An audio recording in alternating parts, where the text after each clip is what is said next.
వినయంతో చెప్పిన మాట చూడండి. ఆ మాట రావణాసురుడు గుండెల్లో బాంబుల వేరింది. అది ఉద్యోగం నిలబెట్టుకునే విధానం ఏదైనా సరే. మద్విశిష్టాశ్చతుల్యాశ్చ సంతి తత్ర వనౌకసాక మత్త ప్రత్యవర కశ్చిత్ నాస్తి సుగ్రీవ సన్నిధౌ.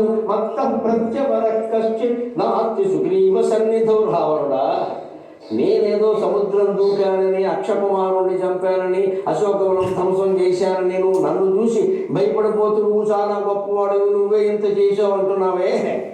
మా సైన్యంలో ఉన్న వాళ్ళందరిలో మద్విశిష్టాగా నాకంటే పై వాళ్ళు ఉన్నారు చాలామంది, పైగా తుల్యాగా నాతో సమానమైన వాళ్ళైనా ఉన్నారు. కానీ మత్త ప్రత్యవర కశ్చిత్ నాస్తి సుగ్రీవ సన్నిధో, నాకంటే తక్కువ గ్రేడు వాళ్ళు ఒక్కరు కూడా లేడని చెప్పారు.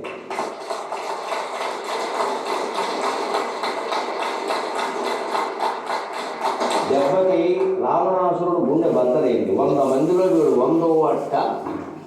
99 మంది ఎలా ఉంటారు? చాలా కష్టం. ఇది మాట్లాడే విధానం, సంభాషణ నైపుణ్యం. నిజంగా అంత జరిగిందా? వేరే విషయం అది. ఇంద్రజిత్తు నాగాస్త్రం అయితే రామలక్ష్మణుడే బంధితులు అయ్యారు, అది వేరే విషయం. అవన్నీ ముందు చెప్పుకుంటారు. మా వాడు అంతా గొప్పవాడేనండి, కానీ నాగాస్త్రం ఉంటే మాకు కష్టం అని వీడే చెప్పేస్తే వాడు మొత్తం నాగాస్త్రాలు లారీ కింద దించేసి పెట్టుకుంటాడు. అదే మాట్లాడే విధానం. ఉద్యోగం నిలబడుతుందా? పైకి పనిచేసింది రాముడి దగ్గర కాదు, సుగ్రీవుడి దగ్గర. కానీ ఆయన బాధ్యత చాలా సక్రమంగా చేశాడు. సుగ్రీవుడు చెబితే తప్ప ఏ పనికి ముందు కట్టారు. మీకు ఎందుకంటే మీరు కూర్చోండి అని అనలేదు ఇక్కడ, ఆయన చెప్తేనే చేశాడు. ఉద్యోగం ఎప్పుడు ఉంది, మనం ఓవర్ యాక్షన్ చేయకూడదు. చెప్పిన పని కాస్త యజమాని సంతోషపడేలా చేయొచ్చు, కానీ లేనిపోయిన పనులన్నీ మన మీద చేసుకుని మనకి పేరు రావాలి సంస్థలో అని ప్రయత్నం చేయకూడదు. మిగిలిన వాళ్ళకంటే మనం గొప్పవాళ్ళు అని యజమాని అనాలి అనకూడదు అన్నమాట. అది లేదు హనుమంతుడికి. అందుకే ఆయన ఏమన్నాడంటే మద్విశిష్టాశ్చ తుల్యాశ్చ, సుగ్రీవుడు సైన్యంలో ఉన్నవాళ్ళందరూ నాకంటే గొప్పవాళ్ళు, కనీసం నాతో సమానమైన వాళ్ళు, కానీ నాకంటే తక్కువ వాడు, not even a single person, ఒక్కడు కూడా లేడయా అంటే వాడికి బాంబు వేద, వాడికి నిద్రట్లేదు. అయ్యో వీళ్ళు ఒక్కడు వచ్చి ఎంత చేశాడు, వాళ్ళు వస్తే పరిస్థితి. అంటే మీ సైన్యం సంఖ్య ఎంత అన్నాడు. నిన్నో జనాభా లెక్కలు జరిగాయి, 10 కోట్లు, తర్వాత లెక్కడం మానేశాం. మరి కరోనా అప్పుడు జనాభా లెక్కలు మానేశారు కదా, ఈ మధ్య లెక్కట్లేదు. మన ఊరికి సరదాగా పైన లెక్కెట్టాం మ్యూజివాణి ఓటు కోసం. 10 కోట్ల పైన తేలింది. అందులో ఒక 50 లక్షల మంది సెలవు పెట్టచ్చు, 9,50,00,000 ఖచ్చితంగా వస్తారు అన్నాడు. 9,50,00,000 మంది హనుమంతుడి కంటే పై వాళ్ళు, హనుమంతుడితో సమానమైన వాళ్ళు వస్తే లెక్క మిగులుతున్నారు.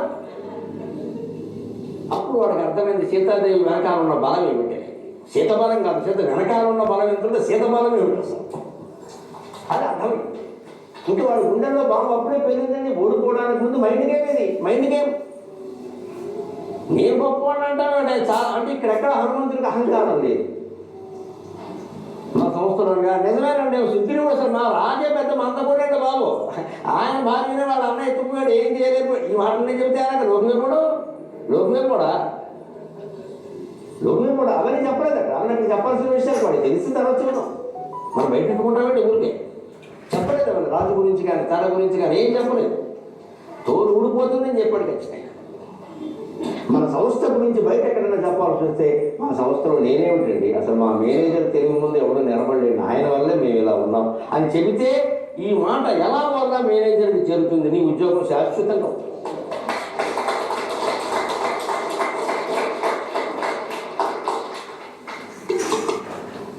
ఐ ఫోకస్ని విస్తరింపజేసేటప్పుడు కూడా ఒక్క మాట దృష్టిలో పెట్టుకోండి, ఇది విస్తరణ చెందాలి.